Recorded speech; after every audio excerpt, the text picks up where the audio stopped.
the United Nations have seized the initiative. Out on the desert fringe of inhabited Egypt began perhaps the decisive battle of the war. Air Vice Marshal Cunningham and General Montgomery, on the right, had planned perfect Army-Air Force cooperation. Every tank that could be pressed into service was got ready. Almost alone, the Middle East Command knew that a tremendous prize could be grasped by an all-out offensive, punched home with the full weight of the heavily reinforced striking power of the 8th Army. Desert rations, water, fuel, and ammunition were laid in. It may have been that the rank and file could no more guess than we at home that the coming battle would put to rout the general who ranked second to none in the German army. Success had escaped us too often before. It was to be a night attack. In the day's dying light, the bombers mocked the enemy's defense in depth, flew far over his lifeline communications, their target, his radio location and main telephone exchange, two deadly thrusts at Rommel's nerve centers as the roar of the massed guns crashed into ear-splitting prophecy of his coming doom.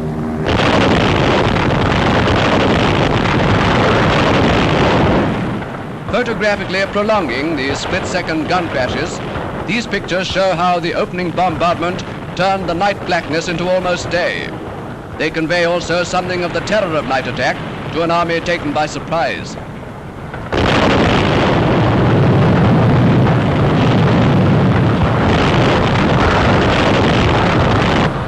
In the first morning hours, new waves of bombers flew over the 8th Army's attacking columns to targets far behind Rommel's line. Never before was air power used by the British with anything like comparable effect. Never before had we employed such weight of material on the ground. In the main, British material from our own factories, made for the Middle East by titanic efforts since the near disasters of the previous campaign.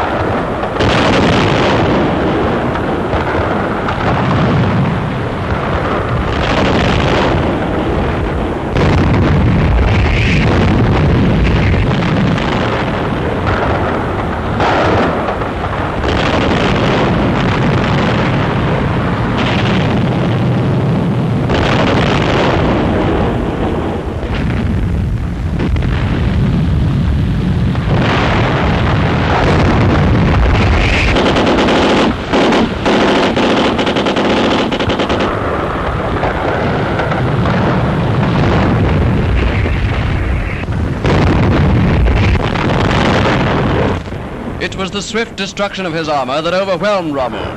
Hundreds of direct hits by tank, gun, and bomber almost magically transformed the situation in Egypt. And always air power, here fully displayed by the United Nations for the first time on the battlefield, pursued the now demoralized army, routing the fleeing remnants of his army. Bombers unleashed their annihilating force as never before. The weapon in which the Nazis gloried when they enjoyed its monopoly boomeranged against them. Rommel's retreating survivors must have cursed the day the aeroplane was invented.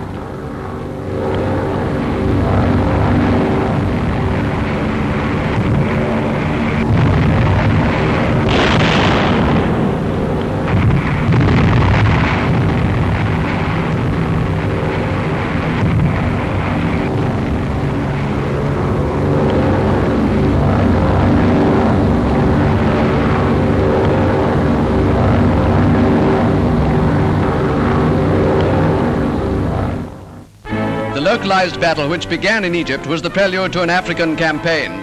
American landings in Northwest Africa make complete Mediterranean control a near future possibility. Under the supreme command of General Eisenhower, the expeditionary force was perfectly planned and directed. Tank expert, only 52, Eisenhower looks every inch the man for the job.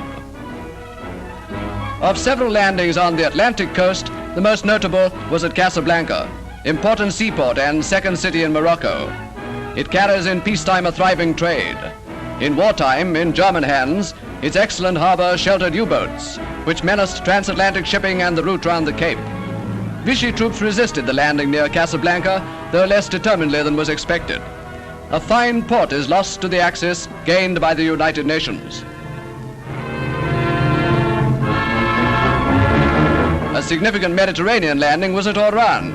the naval base where we battered Vichy warships more than 2 years ago. The fate of the surviving men of war may be influenced by the action of their former commander. Now in U.S. hands, Admiral Darlan may break with Vichy and so sway the French Navy. Since Laval's return to the puppet government, Darlan has resentfully been forced to take a back seat. The doddering Pétain now takes command of all Vichy's armed forces. But when he made that decision, he was at Vichy. It was Darlan who sanctioned the surrender of Algiers, capital of Algeria. Under the wise and tolerant colonial government of peacetime France, Algiers grew and prospered. The United Nations hold it in trust for return to France after the war. North African supplies will no longer be a gaping hole in our blockade. Iron ore, magnesium, 400,000 tons of fruit, and 100,000 sheep used to nourish the Nazi war effort every year. Potentially Hitler's to exploit had he conquered North Africa were the 400,000 men serving under the Vichy colors. Behind these soldiers were millions of colored men whom the Nazis could have made into cannon fodder. The Allies' next step is through Tunisia to the ports of Bizerta and Tunis, ports from which we shall now dominate the Sicilian Narrows. If all goes well, the Mediterranean will henceforth be our lake. Between Bizerta, finest harbor on this coast, and Sicily, is the channel much dreaded by convoys which had to force their way through en route to Malta. From now on, we bar that channel to the Axis. Tunis is little more than 200 miles from the airfields of Sicily, stronghold of the Luftwaffe. In our hands, Tunis will give Nazis in Sicily unmistakable notice to quit. German and Vichy propaganda declares that the United Nations plan to keep these African territories after the war. Nothing is further from the truth. Before long, the ranks of fighting France may be swelled by troops whom the Allied Expeditionary Force and the 8th Army have now rescued from the threat of slavery under Hitler. Into the rapidly filling prison compounds came Nazis and Italians who have themselves been Hitler's slaves. Interrogation revealed that the Germans in Egypt were all but destroyed as a fighting army. Events had breathlessly taken a turn which only a few days before, the least responsible optimist dared not have predicted. Modern history does not provide another example of so rapid a transformation of the military scene. General Montgomery realized that, to be fully exploited, the first blows must be followed up. At all costs, the enemy must be denied the time to stop and reform. The sustained attack, perhaps the hardest of tactical operations, was brilliantly carried out by RAF, no less than Army.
Offensive phase, the 8th Army dealt a death blow at the whole Nazi regime. At last, the floodgates are open, the irresistible might of the United Nations pours through. Historians of the war may say that Hitler's mad aspirations were buried under the wind-blown sand of the Western Desert.